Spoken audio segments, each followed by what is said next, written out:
আসসালামু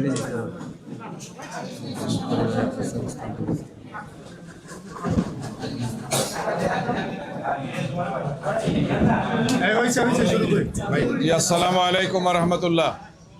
সম্মানিত সাংবাদিক বন্ধুগণ, বাংলাদেশ জামাত ইসলামীর কেন্দ্রীয় কার্যালয়ে আমরা প্রেস ব্রিফিংয়ের জন্য আপনাদেরকে আমন্ত্রণ জানিয়েছি। সম্মানিত সাংবাদিক বন্ধুগণ এসছেন।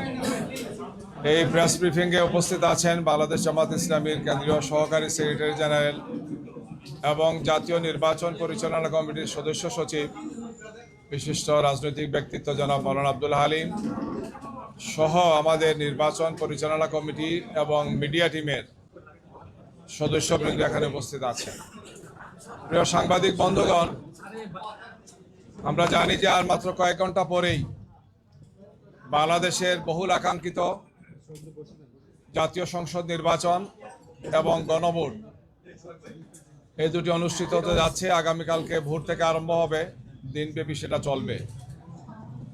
দীর্ঘ 15.5 বছরের বেশি সময় স্বৈরাচার বাংলাদেশে ছিল, ফেসিবাদ বাংলাদেশে ছিল। বাংলাদেশের রাজনীতিকে, নির্বাচন ব্যবস্থাকে, দেশের মানুষের আশা আকাঙ্ক্ষাকে তারা ধ্বংস করেছে এবং 2024-এর 5 আগস্টের পরে আমরা যে নতুন বাংলাদেশ পেয়েছি, সেই বাংলাদেশে এখন মানুষ উৎসব মুখর একটি পরিবেশে অত্যন্ত উৎসাহ উদ্দীপনার সাথে সবাই ভোটদানের জন্য, আপনারা দেখেছেন যে গতকালকে রাজধানী থেকে স্ব এলাকায় তারা গিয়েছেন, বিভিন্ন যানবাহনে তারা গিয়েছেন উৎসাহ এবং উদ্দীপনার সাথে। যদিও রাস্তায় চলাফেরায় বিভিন্ন ধরনের সমস্যা তৈরি করেছেন, বাধা হয়েছে, বিভিন্ন ধরনের অসুবিধা তারা ভোগ করে, এরপরেও আমরা মনে করি যে অত্যন্ত আগ্রহের সাথে দেশের বিভিন্ন প্রান্তে কয়েক লক্ষ ভোটার ঢাকা ছেড়েছেন। এর পাশাপাশি সমস্ত দেশে একটি উৎসবমুখর পরিবেশ বিরাজ করছে ভোটদানের জন্যে। একটি সুন্দর পরিবেশ আমরা আশা করি সব জায়গাতেই থাকবে আগামীকালকে ভোটের জন্যে। প্রিয় সাংবাদিক বন্ধুগণ, একই সময় আবার খুবই উদ্বেগজনক কিছু ঘটনা ঘটছে। একের পর এক আমাদের নেতৃবৃন্দের উপর, আমাদের প্রার্থীদের উপর, নির্বাচনী এজেন্টদের উপর, কর্মীদের উপর হামলা হচ্ছে, তাদেরকে ফিজিক্যালি টর্চার করা হচ্ছে, আমাদের অফিসগুলোতে হামলা করা হচ্ছে। একদল সন্ত্রাসী মনে হচ্ছে যে ভোটের এই পরিবেশকে নষ্ট করার জন্য, শান্তিপূর্ণ সুন্দর পরিবেশকে নষ্ট করে একটি অস্থিতিশীল অবস্থা তৈরি করা এবং জনগণকে সুন্দর শান্তিপূর্ণভাবে যাতে তারা ভোট কেন্দ্রে আসতে না পারে, এই ধরনের একের পর এক ঘটনা তারা ঘটাচ্ছেন গিয়ে। গতকালকে রাত্রে ঢাকা 15 নম্বর আসনে এই ধরনের কয়েকটি ঘটনা ঘটেছে। আমাদের অফিসে হামলা হয়েছে, যে আসনে আমাদের সম্মানিত আমিরে জামাত ডাক্তার শফিকুর রহমান সাহেব সেখানে প্রতিদ্বন্দ্বিতা করছেন, সেখানে অফিস হামলা হয়েছে, ভাঙচুর হয়েছে, আগুন ধরিয়ে দেওয়া হয়েছে। এই আসনে আগেও ঘটনা ঘটেছে, প্রতিদিনই কিছু না কিছু একটা ঘটছে। গতকালকে আমরা বলেছিলাম যে সেখানে একটা লিফলেটের মতো ছাড়া হয়েছে, যেখানে দেওয়া হচ্ছে যে আমরা নাকি টাকা বিতরণ করছি, বিকাশ নাম্বার চাচ্ছি, এই সমস্ত কথাগুলো সেখানে ছড়ানো হয়েছে। আমরা নির্বাচন কমিশনকে জানিয়েছি, আপনাদেরকে জানিয়েছি যে আমাদের সম্মানিত আমিরে জামাত সহ জামাত ইসলামীর মর্যাদাকে, ভাবমর্যাদাকে নষ্ট করার জন্যেই একদল লোক, এই সমস্ত অসৎ লোক চক্রান্ত এবং ষড়যন্ত্রমূলক এই কাজগুলো করছেন। গতকালকে পাবনা সদরে আইনশৃঙ্খলা বাহিনীর পরিচয় দিয়ে মাইকিং হয়েছে।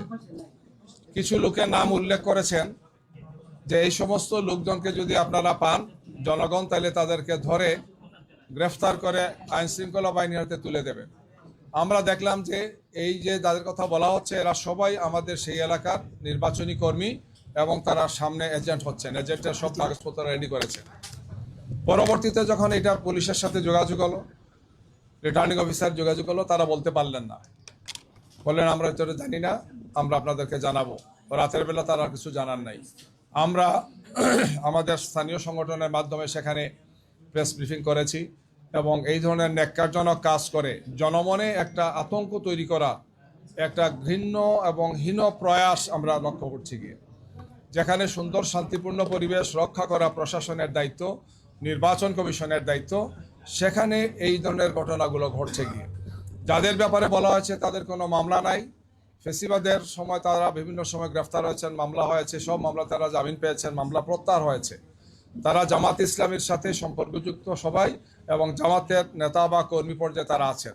নির্বাচনী কার্যক্রমে তারা ভূমিকা রাখছেন এবং আগামীকালকে নির্বাচনে তারা অনেকেই এজেন্টের দায়িত্ব পালন করবেন। অর্থাৎ এদেরকে মাঠ থেকে সরিয়ে দেওয়ার একটা হীন প্রয়াস আমরা দেখতে পাচ্ছি। আইনশৃঙ্খলা বাহিনীর নামে কারা করছেন আমরা বলেছি তদন্ত করে রিটার্নিং অফিসার, পুলিশের কর্মকর্তা যারা আছেন, অন্য যারা আইনশৃঙ্খলা বাহিনী যারা আছেন, তারা যাতে এই সমস্ত বিষয় পদক্ষেপ গ্রহণ করেন। এই ঘটনাগুলোকে আবার অনেকেই মিডিয়া আসছে না, কিছু কিছু মিডিয়া আসছে, এটা রহস্যজনক কারণে মিডিয়াতে যে কোনো উপায় এগুলোকে আটকে রাখা হচ্ছে। আপনারা হয়তো এগুলো পেয়েছেন গিয়ে।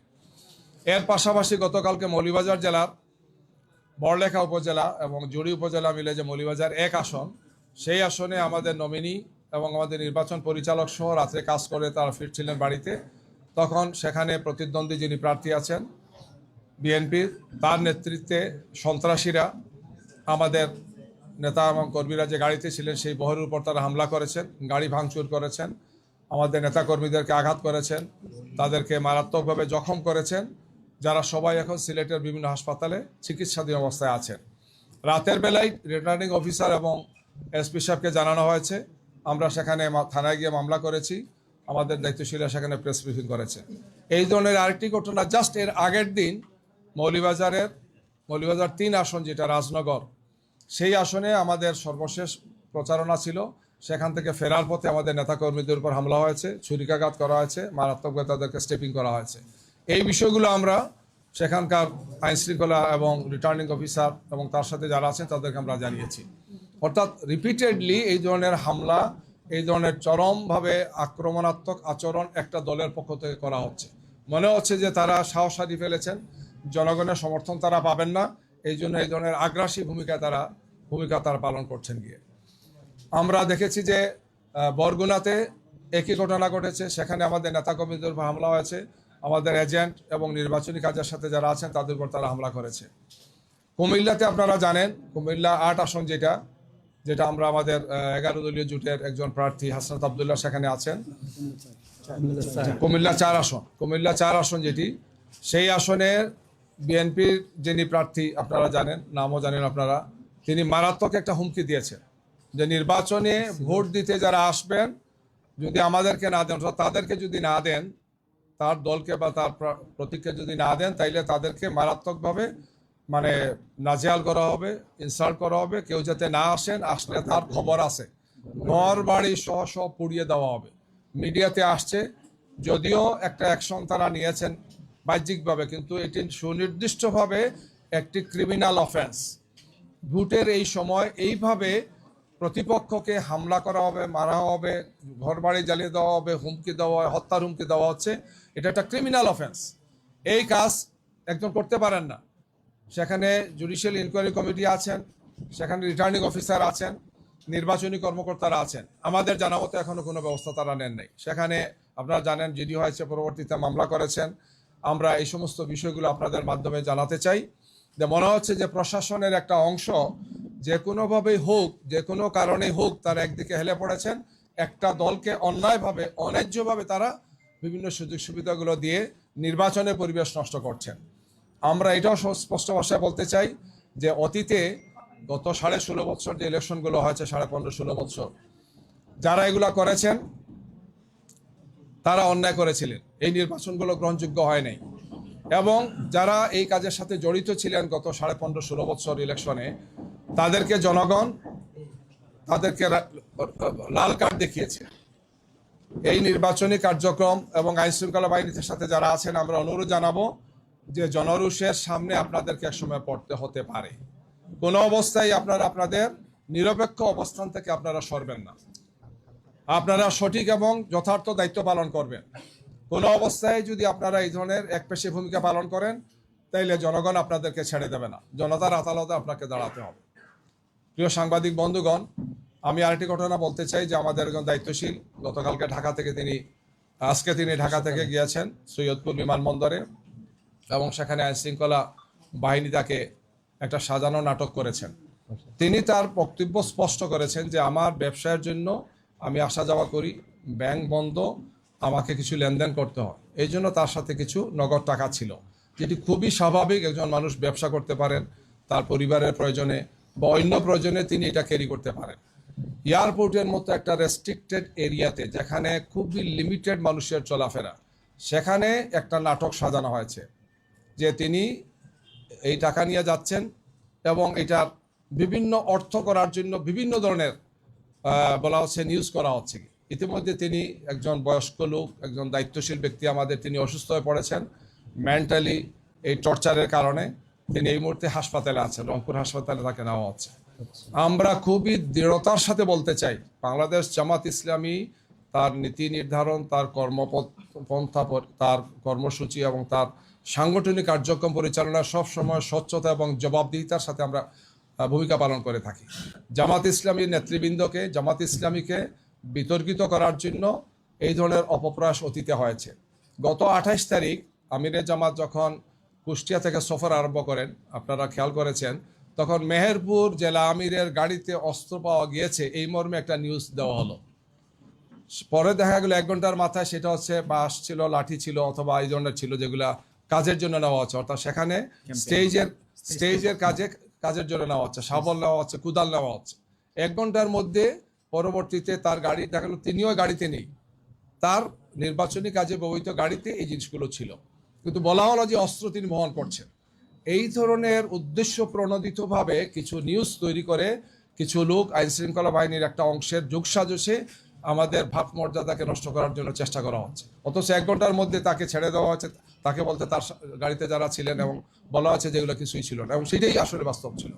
তো এইভাবে আমাদের সে মনে হচ্ছে যে একদল লোক রাজনৈতিকভাবে জামাত ইসলামীকে মোকাবেলা করতে ব্যর্থ হয়। জনতার এই যে বিপুল প্রত্যাশা, বিপুল যে আলহামদুলিল্লাহ আগ্রহ আমাদের দিকে, এই জন্য একের পর এক এই সমস্ত ঘটনাগুলো তারা ঘটাচ্ছেন। গিয়ে নারী কর্মীরা আমাদের কাজ করতে গিয়ে বাধার সম্মুখীন হচ্ছেন, ফিজিক্যালি তাদেরকে ইনসাল্ট করা হচ্ছে, কাজ করতে দেওয়া হচ্ছে না, উল্টো আমাদের উপর নারীদের ব্যাপার বিভিন্ন কথা ছড়ানো হচ্ছে। এবং এই ধরনের সাজানো ঘটনাগুলো অত্যন্ত স্পষ্ট হয়ে যাচ্ছে। একটা ঘটনা ঘটে, এক জায়গা থেকে তারা প্রেস ব্রিফিং করেন, তারপরে গিয়ে তারা আবার নির্বাচন কমিশনে হাজির হন, এগুলো নিয়ে তারা অভিযোগ করেন। মানে এটা রিলেটেড, একটার সাথে একটা রিলেটেড, অর্থাৎ এই ধরনের একটা ঘটনা সাজানো হবে, তাৎক্ষণিকভাবে সেটা ব্রিফিং হবে, তারপর সেটা ইসিতে যাবেন অথবা একটা কর্মসূচি দেবেন। অর্থাৎ জামাত ইসলামীকে এবং আমাদের সাথে যে 11 দলীয় যে নির্বাচনী ঐক্য আছেন তাদের সামগ্রিক অবস্থানকে প্রশ্নবিদ্ধ করার জন্য নির্বাচনকে সামনে রেখে একদল লোক, একটি দল এই কাজগুলো করছেন। আমরা মনে করি যে এটা সুস্থ রাজনীতি নয়, এটা সুস্থ রাজনৈতিক চর্চা নয়। আমাদেরকে ফেসিবাদ মুক্ত একটি বাংলাদেশে নতুন আমরা বাংলাদেশ করতে চাই। এই নির্বাচনটা খুবই গুরুত্বপূর্ণ। জনগণ যাতে সুন্দর, সুষ্ঠুভাবে, শান্তিপূর্ণভাবে নির্বাচনে অংশগ্রহণ করে, উৎসবমুখর পরিবেশে অংশগ্রহণ করে। আমরা আহ্বান জানাবো যে দেশবাসী তাদের সবাইকে নিয়ে, আত্মীয় স্বজন সবাইকে নিয়ে যাতে, এবং কি তাদের সন্তানদেরকে নিয়েও যাতে এখানে যান। যেহেতু দীর্ঘ একটি সময় চলে গেছে, প্রায় 1.5 যুগ আমরা কোনো সুষ্ঠু নির্বাচন দেখিনি, সুতরাং আমাদের সন্তানদেরও এটা প্রত্যাশা আছে এই ধরনের একটি সুন্দর নির্বাচন দেখার। কে বা কারা এই সমস্ত কাজগুলো ঘটিয়ে নির্বাচনের পরিবেশকে বানচাল করার জন্য একটা অপপ্রয়াস চালাচ্ছেন। আমরা দেশবাসীকে আহ্বান করতে চাই যে আমরা অতীতেও স্বৈরাচার এবং ফেসিবাদের বিরুদ্ধে আমরা ঐক্যবদ্ধ ছিলাম। সামনে যদি কেউ এই ধরনের ফেসিবাদী আচরণ করে, বিভিন্ন ধরনের নাটক সাজিয়ে যদি নির্বাচনকে বানচাল করার চেষ্টা করা হয়, তাহলে জনগণ এটাকে ছাড় দেবে না। আমরা জনগণকে সাথে নিয়ে এটাকে মোকাবেলা করব। বাংলাদেশ জামাত ইসলামী আমরা জনগণের সাথে আছি, জনগণকে সাথে নিয়ে আমরা আগেও আমাদের দায়িত্ব পালন করেছি। আগামীতেও নতুন বাংলাদেশ গড়ার ক্ষেত্রে আমরা যুবক, তরুণ এবং বাংলাদেশের সর্বস্তরের মানুষকে নিয়ে আমাদের লক্ষ্যে আমরা এগিয়ে যাব, আমরা সেই প্রত্যাশা করছি। আপনাদেরকে ধন্যবাদ।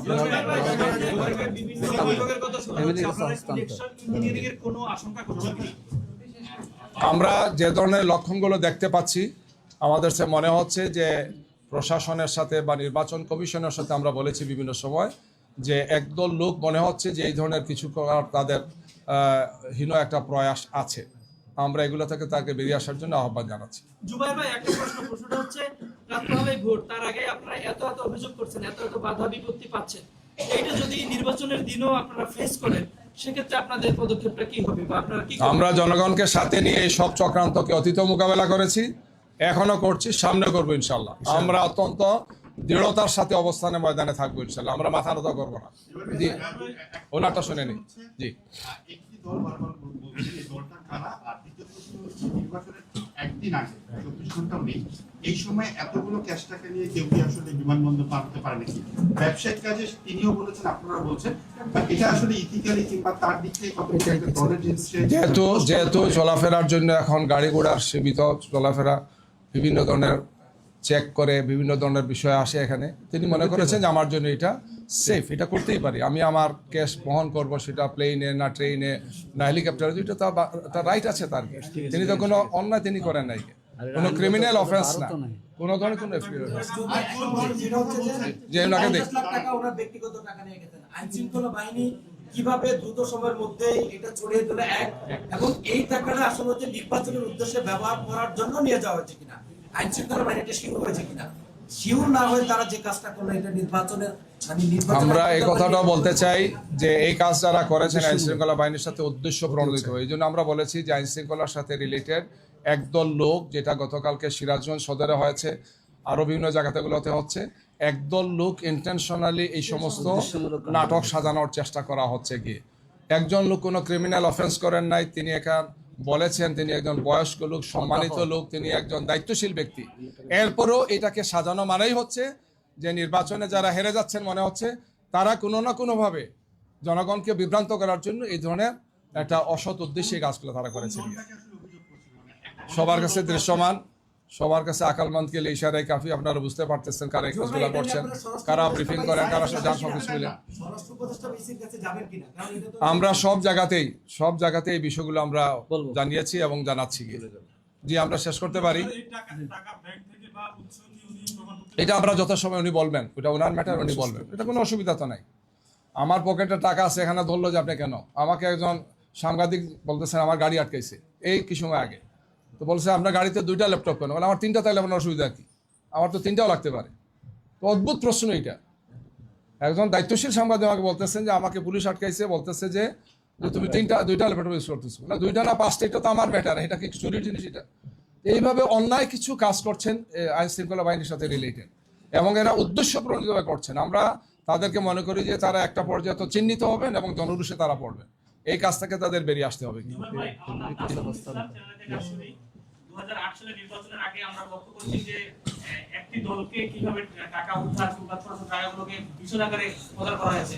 নির্বাচনের আগের দিন এই যে বিভিন্ন জায়গায় জামাতের প্রার্থীদের দলের নেতাকর্মীদেরকে এটা কি সে 8 সালের পুনরাবৃত্তি কিনা? আমরা আশঙ্কা করছি যে এই ধরনের মিডিয়া ট্রায়াল বা এই ধরনের প্রশাসনিক কিছু কাজ করে আমাদের মর্যাদাকে, আমাদের সম্মানকে এবং জনগণকে বিভ্রান্ত করার একটা অপপ্রয়াস অতীতেও করেছেন। তখন করেছিল ফেসিবাদের দোসররা, ফেসিবাদ এবং তার দোসররা। এখন নতুন ফেসিবাদ যাতে এই কাজগুলো না করে, যারা করবেন তারা ফেসিবাদের দোষর হিসেবে চিহ্নিত হবে। আমরা জনগণের কাছে আমাদের সবগুলো বিষয়কে স্পষ্ট রাখি।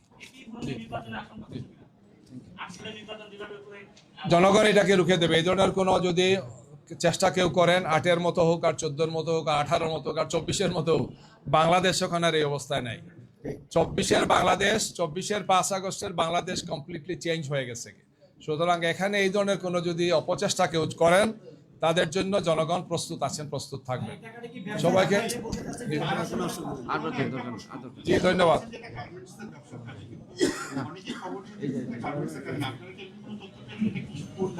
এটা উনি সুস্থ, উনি ব্যাখ্যা দেবেন, কোনো সমস্যা নাই।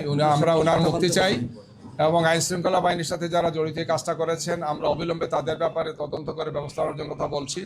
তাকে মুক্তি দেওয়া, তার চিকিৎসার ব্যবস্থা করা, তার পরিবারের কাছে তাকে ফিরিয়ে দেওয়া, আমরা এটা দাবি করছি। সবাইকে ধন্যবাদ। একটু ব্রিফিং হবে এখানে ইংরেজিতে। জি Very quickly, I will be stating in English. Of course, our Assistant Secretary General has highlighted issues in Maulubi Bazaar and Dhaka 15, where Amir Jamaat's constituency, where one of the offices were set on fire, and in Kumilla 4, of course, there was issues and intimidating threats made by the opponents. And of course, in Borguna as well, agents were beaten and hospitalized. And also Kumilla 8, our agents and the associated supporters were beaten and hospitalized as well. In respect of the money recovered at Syedpur Airport, first thing I would like to ask on behalf of Jamaat, to ask yourself a common sense question.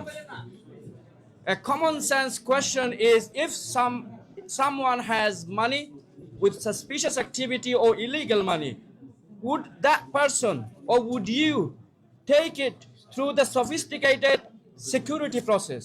You wouldn't. That is the answer. And how? Second question is that if without any investigation, how can the journalists or the authority come out with a proposal or with a outcome that this is related with election? The Jamaat's position is that this is not related with election at all whatsoever. There has not been any investigation. There has not been any result of the investigation yet. Third question to you: how come the law enforcement agency people let the journalist interview the person without investigation, without completing the investigation? So please take the common sense approach. This is a ill-motivated propaganda against Jamaat. We urge the people of Bangladesh and we urge the journalists and the people from all stakeholders we strongly condemn this, and we want tomorrow morning, we want the people of Bangladesh to come out in their millions with festive mood to cast their vote and prevent all the conspiracies against the people of Bangladesh. Assalamu alaikum. একটু সংযোজন আছে, আমাদের কাছে একটা নতুন তথ্য আসছে যে যখন তিনি যাচ্ছেন ঢাকা এয়ারপোর্ট থেকে, ঢাকা হযরত শাহজালাল আন্তর্জাতিক বিমানবন্দরের ইন্টারনাল টার্মিনাল যেটা হচ্ছে, অর্থাৎ কি বলে এটার নাম, ডোমেস্টিক টার্মিনাল, তখন এটা সেখানকার দায়িত্বরত কর্মকর্তারা জেনেছেন, জেনে তারা এটা অনাপত্তিপত্র দিয়েছেন যে ইন্টারনালি এই ধরনের টাকা বহন করতে কোনো অসুবিধা নাই। আমাদের কাছে তথ্য আছে, আমরা এই ব্যাপারে যে সংশ্লিষ্ট কাগজটা আপনাদেরকে দেব, সেটা হচ্ছেন বিমানবন্দরের নির্বাহী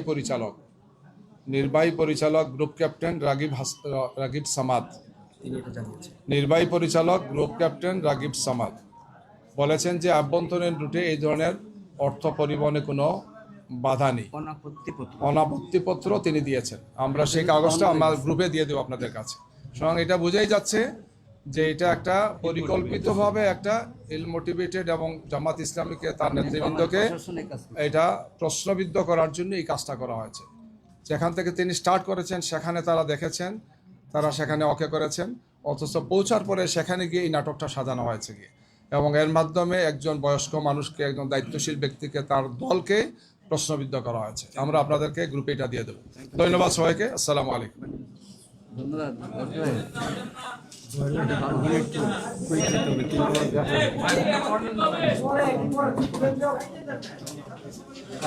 ভাই ছবি নিয়ে নেন।